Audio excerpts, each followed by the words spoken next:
Greetings YouTube, Stussmeister here with a video about railroad-related expressions and slang, told from the perspective of someone who may have actually worked on them.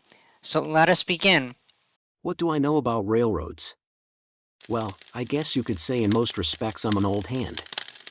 I'd been working for the circus for many tricks, and on real, solid, railroad jobs. I'm no paperweight, and I was never afraid to get my hands dirty while working. Yes, I've done quite a few plush runs, but more often than not, I've worked on rattlers, humpback jobs, and red balls. Like any business or job, I had to start at the bottom when I first got into railroad work. I started as a roughneck and had to learn how to walk on the catwalk and sap up the brakes. Because a train is obviously still going before you wing her, there were times when I was riding 'em high. Of course, as a brakeman, I'd also have to protect the rear of the train when the hogger would stop the train and whistle out a flag. Then I'd walk back to the crummy, get my flag and protect the train as best I could to prevent a run-in, or, not bad for others but not good for me, a 99 that would result in me dancing on the carpet. Being a brakeman also meant I had to keep watch for boxcar tourists. I worked the brakeman job for a few years until the Westinghouse came along and made that occupation obsolete. I thought I was out of work, but was fortunate enough to land a new job as a diamond cracker. I got my own scoop and started learning the ropes right in the cab of a giant galloper. Basically, you shovel coal from the tank, swing around without hitting the throttle jerker, and bail it in. I wasn't that good at it at first, as I kept throwing away diamonds, but with lots of practice and a little luck, I improved at moving dirt. I also had to work the water, though this is something the speed gauger would also do. On rare occasions, I would even drive the pig with the runner watching me. After firing locomotives for almost a decade, I was finally set up to the right-hand side. Granted, my first assigned engine was a goat, but it was mine to run nevertheless. In this job, I'd go to the gas house and get my orders from the general, then I'd have to wait for the snake to open the gate before I could bat them out or have the pin puller do his job. A couple of times, I had to stop and have the goat feeder bend the iron and make sure I could take it up the alley. I was never a hot footer, but when I worked the graveyard watch, I would often have to rely on the light of the kitchen stove or a bird cage while working.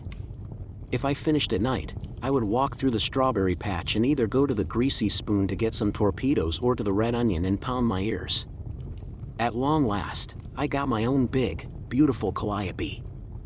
I love the girl, probably more than any girlfriend I've ever had, but not my wife, of course. It was incredible to look out the hut window, pull the calf's tail, and widen on her.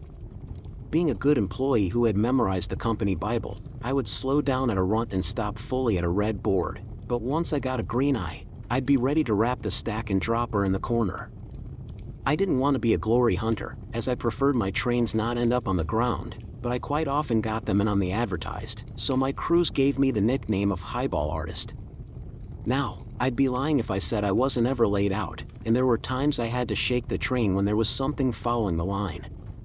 I had a pretty good record, though, so the ringmaster and skipper were more than understanding when it did happen. As mentioned before, I pulled quite a few freight trains, including soft diamond specials, meat runs, and greenball freights.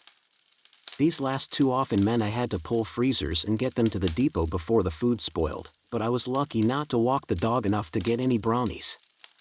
I also hauled trains of cushions and highliners, in which case I would work with the dude in his brass collar and the dude wrangler. I didn't mind this work, not even pulling the drunkards, but it was annoying at times to pull a dummy full of deadheads who'd be paying in monkey money. After racking up many years in age, I finally pulled freight and got the rocking chair. I look at the railroad industry now, and it's definitely changed quite a bit from when I first climbed aboard all those years ago. Things may be done in a way I don't fully understand or agree with, but I'm glad at least there are new generations of workers to carry the torch, or rather, the lantern. Thank you for watching this video. Please hit the like and subscribe buttons, or if you wish, feel free to leave a railroad-related comment, story, or question in the comments section below. Thank you and have a good day.